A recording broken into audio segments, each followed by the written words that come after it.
But news దేశంలో petrol ధరలు బగ్గుమన్నాయని ఒక పక్క ప్రతిపక్షాలు విమర్శిస్తుంటే మరో పక్క పెరుగుదల అంచనాలకు అనుగుణంగా లేదని ఆయిల్ మార్కెటింగ్ కంపెనీలు అసంతృప్తితో ఉన్నాయి. పెట్రోల్ డీజిల్ ధరలు లీటర్కు ₹3 పెరిగినప్పటికీ ప్రపంచ దేశాలతో పోలిస్తే ఇది చాలా స్వల్పమని కేంద్రం చెబుతోంది. మిడిల్ ఈస్ట్ సంక్షోభం తర్వాత ప్రపంచ దేశాల్లో పెట్రోల్ డీజిల్ ధరలు భారీగా పెరిగాయి. క్రూడ్ ఆయిల్ ధర $100 దాటడంతో ప్రభుత్వ చమురు మార్కెటింగ్ కంపెనీలు భారీ నష్టాలను చవిచూస్తున్నాయి. ప్రస్తుతం ధర స్వల్పంగా పెరగడంతో నష్టాల లోటు ఆశించిన స్థాయిలో భర్తీ కావడం లేదని కంపెనీలు చెబుతున్నాయి. మిడిల్ ఈస్ట్ వార్ ప్రారంభానికి ముందు ఆయిల్ మార్కెటింగ్ కంపెనీలు లాభాల్లో ఉండేవి. సప్లై తగ్గడంతో చమురు ధరలో భారీ పెరుగుదల నమోదు కావడం కంపెనీల లాభాలపై తీవ్ర ప్రభావాన్ని చూపింది. వార్కు ముందు $69గా ఉన్న బ్రెంట్ క్రూడ్ $100 నుంచి $110 శ్రేణిలో కదలాడుతోంది.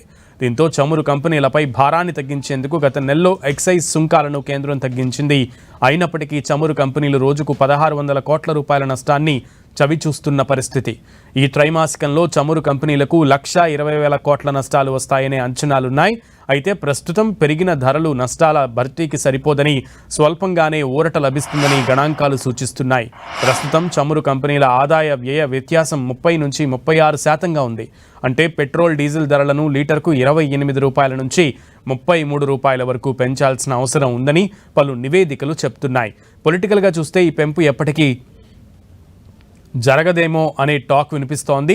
ఒకేసారి ధర పెంచితే అది ప్రభుత్వానికి బలవన్మరణంతో సమానమని ప్రతిపక్షాలు తీవ్రస్థాయిలో విరుచుకుపడతాయని పలు రిపోర్టులు విశ్లేషిస్తున్నాయి. మరోవైపు ప్రపంచ దేశాలతో పోలిస్తే భారత్లో ధరల పెంపు చాలా స్వల్పమని కేంద్రం చెబుతోంది. మయన్మార్లో లీటర్ పెట్రోల్ 89.7%, డీజిల్ 112.7% పెరిగాయి. మలేషియా, పాకిస్తాన్, యూరోప్, యూఏఈల్లో 50% పైగా పెట్రోల్ ధర పెరిగింది. అమెరికా, ఫిలిప్పీన్స్లో ఈ పెంపు 40% పైనే. ఇక న్యూజిలాండ్, కెనడా, దక్షిణాఫ్రికా, నేపాల్, శ్రీలంకలో 30% పైగా పెట్రోల్ ధర పెరిగింది. థాయిలాండ్, బెల్జియం, వియత్నాం, చైనా, ఫ్రాన్స్లో ధర 20% నుంచి 29% పైగా ఎగబాకింది. ఇంగ్లాండ్, దక్షిణ Korea, Australia, Bangladesh, Italy, Germany, సింగపూర్లో 13 నుంచి 20% పెట్రోల్ ధర పెరిగింది.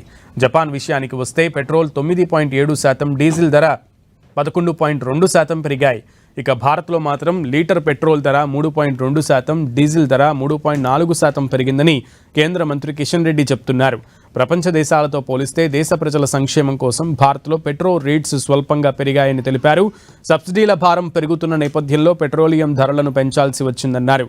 కొన్ని రాజకీయ పార్టీలు చేస్తున్న దుష్ప్రచారంలో వాస్తవాలు లేవని, వారెన్ని విమర్శలు చేసినా తమ సర్కార్ దేశ సంక్షేమం కోసమే పనిచేస్తుందని కిషన్ రెడ్డి స్పష్టం చేశారు.